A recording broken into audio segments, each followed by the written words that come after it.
Assalamualaikum murid-murid. Bertemu lagi kita di dalam aktiviti latihan bertulis buku aktiviti Bahasa Melayu tahun 1 jilid 1. Hari ini kita akan berbincang mengenai latihan kata tanya. Sebelum kita teruskan aktiviti kita, mari kita ulang kaji fungsi setiap kata tanya. Apa digunakan untuk menanyakan perkara, benda atau binatang? Bila kita gunakan untuk menanyakan masa atau waktu. Mana digunakan untuk menanyakan tempat, benda atau orang. Akhirnya siapa kita gunakan untuk menanyakan orang atau nama seseorang. Jika murid-murid telah bersedia, mari kita lakukan aktiviti yang pertama di halaman 75. Di halaman ini terdapat 4 gambar dan 4 kata tanya.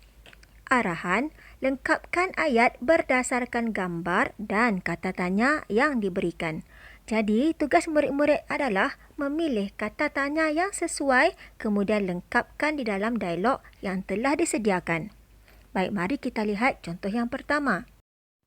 Mari kita lihat gambar yang pertama.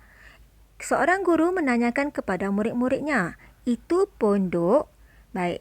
Kata tanya yang paling sesuai untuk kita tanyakan tentang benda ialah, ya bagus murid-murid, apa? Itu pondok apa? Sekarang kita pergi kepada gambar yang kedua. Betul murid-murid, kita gunakan siapa untuk menanyakan mengenai seseorang ataupun nama seseorang. Baik, gambar yang ketiga. Ya, pada waktu bilakah murid-murid pulang dari sekolah? Bila kita gunakan untuk bertanyakan tentang waktu. Akhir sekali, tempat. Di manakah murid-murid menunggu bas? Kita menggunakan mana untuk bertanyakan mengenai sesuatu tempat. Baiklah murid-murid, kita selesai melakukan aktiviti pertama. Sekarang kita akan pergi kepada aktiviti yang kedua di halaman 76. Arahan, bina ayat dengan menggunakan kata tanya berdasarkan gambar. Gambar yang diberi ialah gambar kereta bomba. Kereta bomba ialah benda dan kata tanya yang paling sesuai ialah apa. Jadi, ayat yang boleh kita bina ialah, itu kereta apa? Seterusnya, gambar yang kedua adalah berkenaan dengan seorang pegawai bomba yang bernama Ali. Kata tanya yang paling sesuai ialah siapa? Baik, bagaimanakah kita boleh membina ayat berdasarkan kepada kata tanya ini? Mari kita lihat jawapannya. Ya, jawapannya ialah pegawai yang bertugas itu siapa? Baik, seterusnya soalan yang ketiga. Balai bomba dan penyelamat terletak di mana? Akhir sekali adalah gambar berkaitan dengan waktu kebakaran. Ya, betul murid-murid, kebakaran rumah itu berlaku bila? Wah, nampaknya murid-murid semua sudah semakin mahir. Baiklah, kita akan pergi kepada latihan kita yang terakhir iaitu latihan yang ketiga di halaman 77. Arahannya, bina ayat tanya berdasarkan gambar dan dialog. Dialog yang pertama, ayah hendak pergi ke mana? Jawab ayahnya, ayah hendak pergi meronda di kawasan taman kita. Berikut adalah perbualan di antara seorang anak dan seorang ayah yang mana ayahnya akan pergi meronda pada malam tersebut di kawasan perumahan mereka.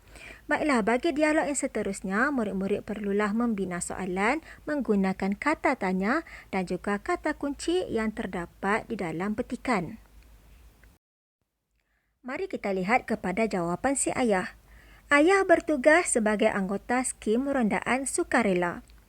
Jadi bagi jawapan ini, soalan yang paling sesuai adalah dengan menggunakan kata tanya apa. Seterusnya, ayah bertugas mulai pukul 10.30 malam hingga pukul 5 pagi. Jawapan ini adalah berkisarkan tentang masa dan juga waktu. Jadi kata tanya yang sesuai ialah bila. Akhir sekali, ayah meronda dengan Pakcik Amir, jiran kita. Pakcik Amir ialah seorang individu. Jadi, kata tanya yang paling sesuai bagi jawapan ini ialah siapa. Cubalah murid-murid bina ayat berdasarkan kepada kata kunci menggunakan kata tanya yang telah kita bincangkan. Selepas ini, kita akan bincangkan bersama jawapan murid dan juga jawapan yang akan cikgu paparkan. Adakah murid-murid semua telah bersedia? Marilah kita lihat jawapannya. Ayah bertugas sebagai apa? Ayah bertugas sebagai anggota skim rondaan sukarela. Ayah bertugas bila? Ayah bertugas mulai pukul 10.30 malam hingga pukul 5 pagi. Ayah meronda dengan siapa? Ayah meronda dengan Pakcik Amir, jiran kita. Mudahkan murid-murid? Tahniah kerana murid-murid telah berjaya menyiapkan 3 aktiviti bersama-sama dengan cikgu pada hari ini. Jangan lupa untuk terus membuat ulang kaji supaya murid-murid semua menjadi lebih mahir. Murid-murid, sekianlah sahaja kelas kita untuk hari ini. Sehingga kita bertemu di kelas yang berikutnya, jaga diri selalu.